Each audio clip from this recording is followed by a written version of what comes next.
Hello, everybody, and welcome to Lunch and Learn for Thursday, October the 20th, 2020. Today, there are three topics. First, your resume. Then we're going to focus on the pros and cons of job hopping, and finally, we'll answer some of your questions submitted by viewers. So let's begin. The resume serves several important functions. It documents your experience and your accomplishments. It establishes your value to a potential employer, and it serves as your first interview in the job search. Now, regarding your documentation, your resume must be an accurate reflection of your jobs, dates of service, and your quantifiable accomplishments. Now, most will say, yeah, we know all that, but it's amazing how many resumes we receive on executive level searches that were long on documentation, that is to say, where they worked and what their scope of responsibility was, but extremely short on what they accomplished. Not documenting your accomplishments is a significant shortcoming and will probably be enough to eliminate you from further consideration. Some applicants have admitted in interviews they could not remember what they achieved in earlier jobs. Now, to be honest, that is not an excuse or even an explanation that will win any points with recruiters. If you are not keeping a career journal with the details of your employers, your jobs, and your record of accomplishments, then shame on you. The point is that in a competitive job search, where you went to school, your degree, or the credentials after your name, that's great, but the prospective employer is more interested in your value. What can you do for them? The detail of your accomplishments will also make your answers in the job interviews more authentic and more memorable, especially if those facts are communicated in a compelling story and a narrative. Now, in preparing your resume, we recommend that your first step be the development of your value brand statement. Now, you create this statement by isolating your four, not more than five, signature strengths that you then detail in a value brand statement in 150 to 250 words. Now, we cover this process in our course, Mastering the Art of the Job Interview. It's available at johngself.com. Now, once you finalize your VBS, you will find that your messaging in your resume and your job interviews will be more focused. Briefly, what I want to do now is share with you a couple of quick steps on how to do your VBS. You take a sheet of paper and on the left side, start writing all of your accomplishments. On the right side, then, allow space so that you can then provide the proof that each accomplishment is in fact a real meal deal. And that's really, really important, because you'll find that some accomplishments that you think are really, some of your strengths that you think are really good won't have any accomplishments. And then you start looking for ways to consolidate your various strengths, because you can only have 4 or 5, anything more, and you will not be focused. We've done a lot of research on that, and I've tested it in interviews with people, and that's precisely the case. So that's how you put that together. It's a statement of 150 to 300 words. You may never use the whole statement at any one point in time, but it'll be helpful as a resource for you to answer a variety of questions, including that ubiquitous, tell us a little bit about yourself, which incidentally, that is not the cue for you to give a chronological review of your career. We've got your resume. We don't need that. We want to hear something about you we don't already know. Okay, the next step is to decide on your format of your resume. And here are 3 things I think you really need to remember. First, a resume and a curriculum vitae or CV are not the same thing. A curriculum vitae is more of an academic, for academic positions, which is just, and the chronological resume is for most other position, which is, the majority of all jobs. Now, if you're an academic, a scientist, or a clinician applying for a manager or executive position, you still want to use the chronological resume. Okay, because that is the preferred format. The chronological resume is the preferred resume format. Now, the chronological resume covers your employment beginning with your current or most recent position and extends backwards. Your other option is a functional resume that emphasizes your accomplishments. Now, that sounds good, but this format is preferred for those applicants which have some short tenures or gaps in their employment and they're trying to cover them up. Now, we go into detail on the job resumes or the resumes in our affordable job course search courses with examples and a list of do's and don'ts.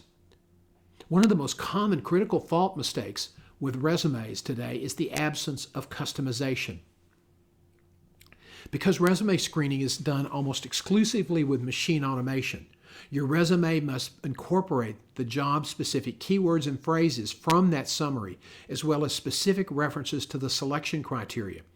The ATS scanners review and rate your resume based on those parameters, not the way your resume looks or how long it is. Having the required degrees is important, but where you went to school, less so. Your resume's design, once important to capture a recruiter's attention, is no longer a thing. The ATS scanner doesn't care what your resume looks like or even how long it is. It's looking first and foremost for the elements from the job summary. The higher the scan score you get, the better chance you will have to advance in the search. Now, I know people who say, well, that's not fair and I don't think it should be done this way. Let me tell you this, stop. Not too many people have gotten jobs arguing with the applicant tracking system, okay? So figure out how it works and follow the instructions. If the employer provides instructions, follow them just to the T. If it doesn't ask for a cover letter, don't send one because that could confuse the ATS scanner thinking it's your resume and get you eliminated. Okay? Follow the instructions, do what they ask you to do, and don't do anything they don't ask you to do. There's enough time for a cover letter later. Now, in our design crazy world, I know that how your resume looks is really important, but in fact, now at this first step, this first interview, if you will, it's less important because the computer is reviewing the document, not a pair of human eyes, and the computer doesn't care. And that's the great irony here. Your resume is your first interview. You're not there, and the employer, a person, is not there. It's just it's algorithm in the machine. So that sounds bizarre. It is a little bit, but it's here to stay. The way your interview looks in this environment, I know it's counterintuitive, but don't worry about that as much. You know, I even tell clients that if you're looking for the safest way to submit a resume, one that's not going to get thrown out because formatting codes trip up the ATS scanner, or you used too much color, or too many shaded boxes, or too much boldface, the best way to do it is just a plain text with a minimal boldface but a little white space, and then focus like a mad person on the job description, the job summary, the keywords and phrases, and everything in the selection criteria. That's what you need to focus on. That's the safest format to use. Remember, the ATS doesn't care. And when the recruiter calls you for a screening interview, you can then offer to send them an updated resume in the pretty format, okay? And once you get the recruiter's email, you can then send them a video email several days before the the screening interview, in which you confirm the time and the day and reaffirm your interest. Now, there are several video email providers out there. I use SoundSpark. I've used BombBomb. But it's very impressive to get a video email. And those two services, if you don't have the recruiter's email, you can always go to their profile and send them a LinkedIn email profile because it will display a GIF with your video. Okay? So it's a very good tool to differentiate yourself, and it's something that a recruiter will remember because I guarantee you not many candidates do this. Okay?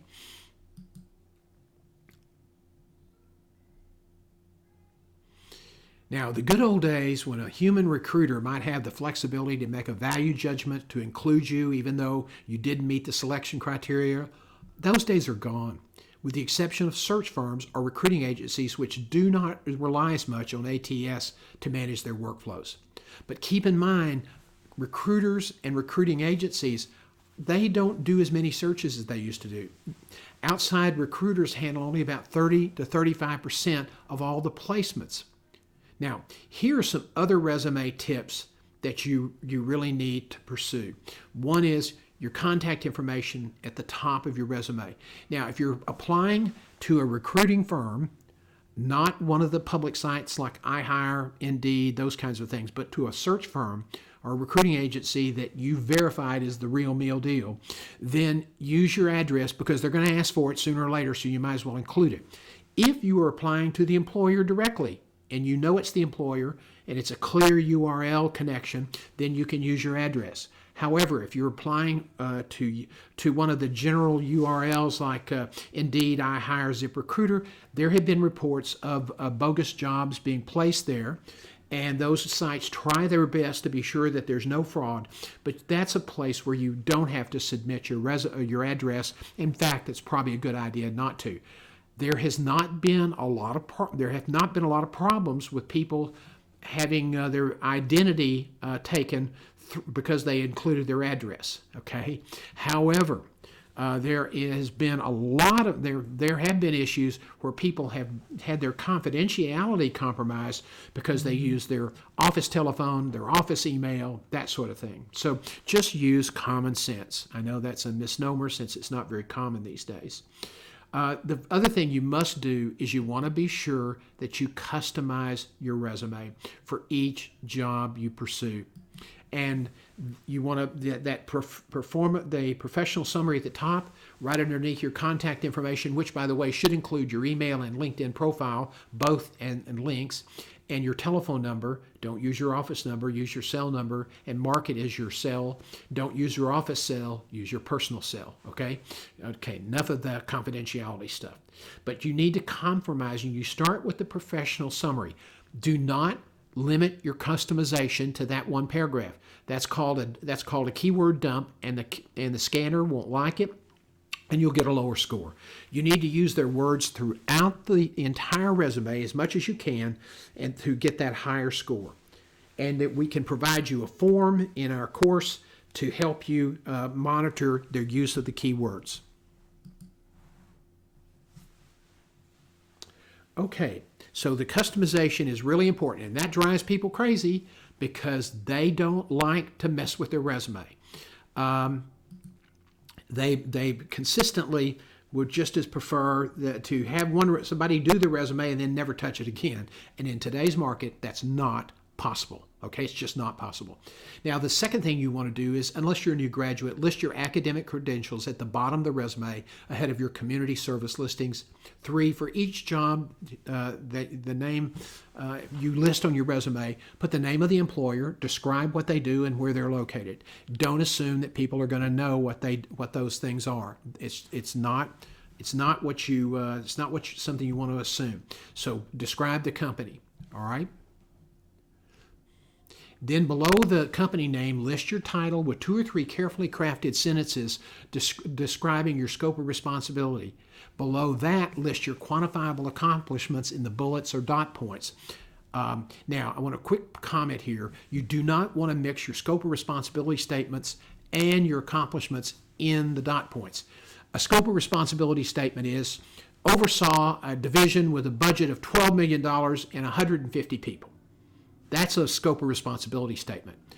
If you talked about managing the budget successfully and having a positive, favorable variance and a positive contribution margin, that's an accomplishment. But overseeing employees, managing your budget, maintaining a regulatory compliance, that's all part of your job. That's a given. So when you talk about your accomplishments, talk about things that you've done that have added value to your department and to the organization. Also, don't include the statement at the bottom of your resume, references provided upon request. That's a vestige from the 50s and the 60s. It's understood, and it's pretty old format. Okay, let's talk about formatting again here, and what do you do if you have multiple companies, multiple jobs within the same company? Well, that's a good question, and that creates a lot of problems because a lot of people will list each job and make it look like a separate position, and that can draw assumptions about job hopping. Okay, I know you wouldn't think that a company that's called HCA or IBM, you'd think that if that was in the name that people would get it. Listen, The only people that do more dumb stuff than candidates, applicants, are the employers and recruiters.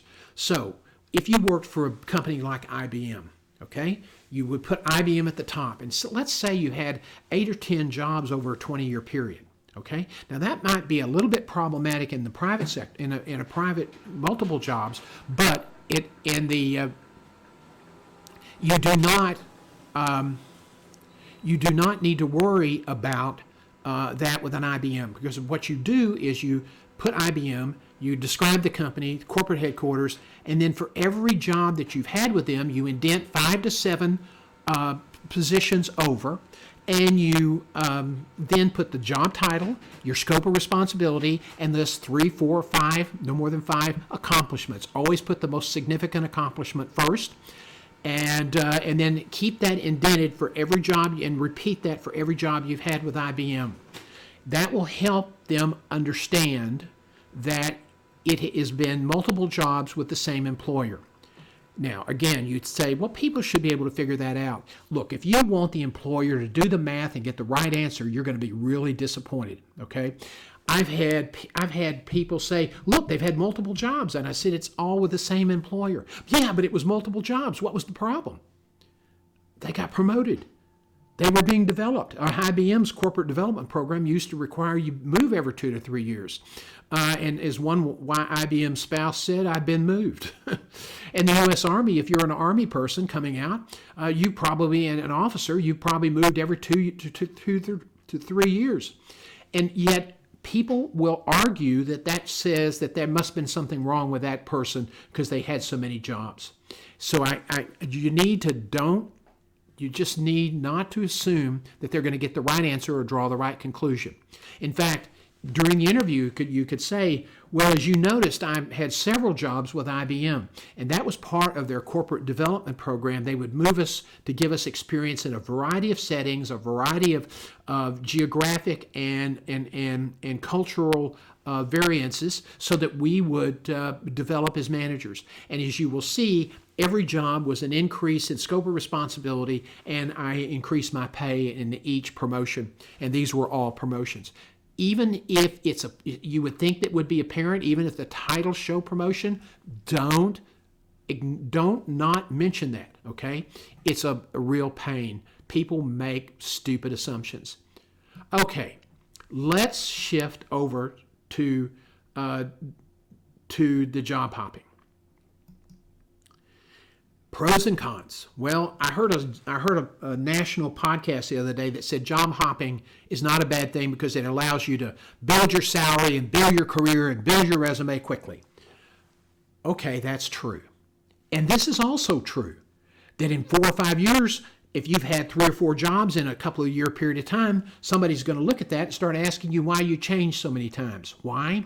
Because even people of millennials who are become recruiters or become the hiring authority, they don't want to make mistakes. And so what do they begin to realize? That people who jump around a lot, there might be a reason. Now, there are times when you can move several jobs in a short period of time, and it's justified. For example, your husband's in the military, your wife's in the military, and every 2 years you move. Well, you change jobs every couple of years. And that is understandable. It's still going to get some pushback, but it's understandable and it's something you can explain. If you take a new job and then you have a family illness and you're required to resign and move closer to home so you can take care of a spouse or a family member, that's understandable. It'll get some pushback, but you can still explain that. It's sort of like taking family leave. A lot of people don't get it. But if you change jobs 2 or 3 times because you made bad decisions or you kept looking for more money, then you're telegraphing an entirely different message. And that's going to come back to haunt you. I don't care what these people say who are on, bad advice never becomes good advice. So, yes, you might want to increase your salary. Okay? There's a gain and there's a downside. Weigh the risk, the rewards, and the downsides carefully, because if you move too many times, it's going to come back to haunt you. Trust me, because every employer, every recruiter wants to avoid a hiring mistake, okay? And there are very few instances where job hopping can be justified. There are some, but there are very few. Overall, multiple employments within a short period of time will more often than not create problems for your job search. Okay, so let's now focus on the art, the Ask the Recruiter questions. We've had several come in while I've been talking. Let me get those. Thank you. Thank you. Okay. Tell me, what's the best length of a resume? Wow. Wish I had $5 for every time I got that question. It's an ageless question, but it's still valid. So thank you for bringing that up. It's an important question that needs to be addressed. First of all, there's no rule. I mean, whoever says the rule is you have this many pages or that many pages, is nonsense.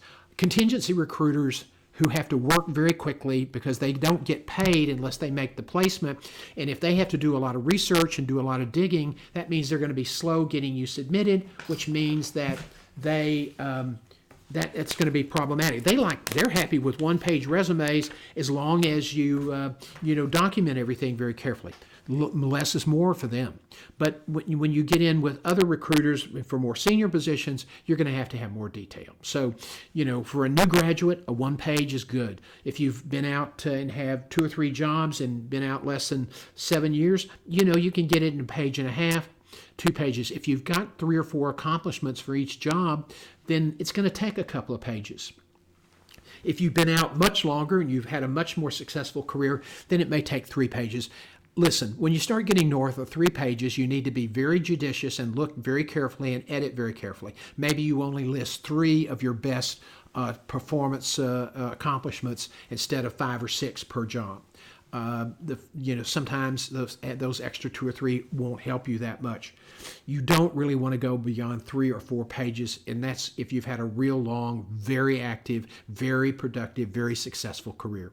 So just use this rule. It should be commensurate with your number of years of experience, your accomplishments, and the number of jobs. And if you've had a lot of jobs, that's probably going to be problematic. Remember, recruiters and employers are risk averse, and in this economy, the cost of a mishire is really, really steep. So how long is a resume? We've addressed that. What about my earlier experience? I've been worked 15 years. I've had 10 jobs in 15 years, or 7 jobs in 15 years, but I had 5 over a period of time that are relevant. Well, that's good. That's a good question. Earlier jobs, you can always then create a category that says earlier employment. List the company, the dates of hire, date of that you left, your title, and a brief scope of responsibility. That's all you have to put. You don't have to list accomplishments or anything else. Just list the title, briefly what you did, and then list the next position. It's kind of you don't dot point them, but it's kind of that effect. And then list everything else. As an executive recruiter who did a lot of global recruiting at the management level, I wanted to see all of your employment so I could be established a consistent train. I did that because one time I almost got burned with a candidate who spent some time in the big house for a theft. And it was, early in their career, it was theft is never understandable. But the person embezzled some money from her employer to pay for her mother's treatment, that if she didn't get the treatment, she was going to die. And even the district attorney that I talked to said it was understandable. She did serve 6 months. She got out with what they call shock probation. She had already covered herself with licensure, so she didn't really have any interruption. But that was... recruiters that are really paying attention, especially recruiters that give value-added extended placement guarantees, are going to want to see all your employment. So don't be offended when they ask. It's a nice idea just to list it all. You can put all of it, most of it you can put in a quarter of a page. So that's a good way to handle that. Let's look and see if we have anything else. We're just about ready to run out of time.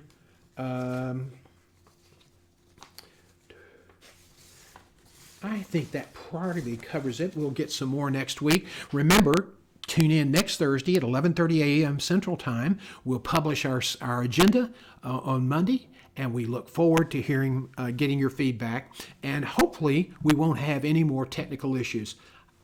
I own those. I'm learning about this, and I know that you didn't come to watch this at 11:30 to have audio problems or video problems, but we're working on that, and we hope to have that resolved next week.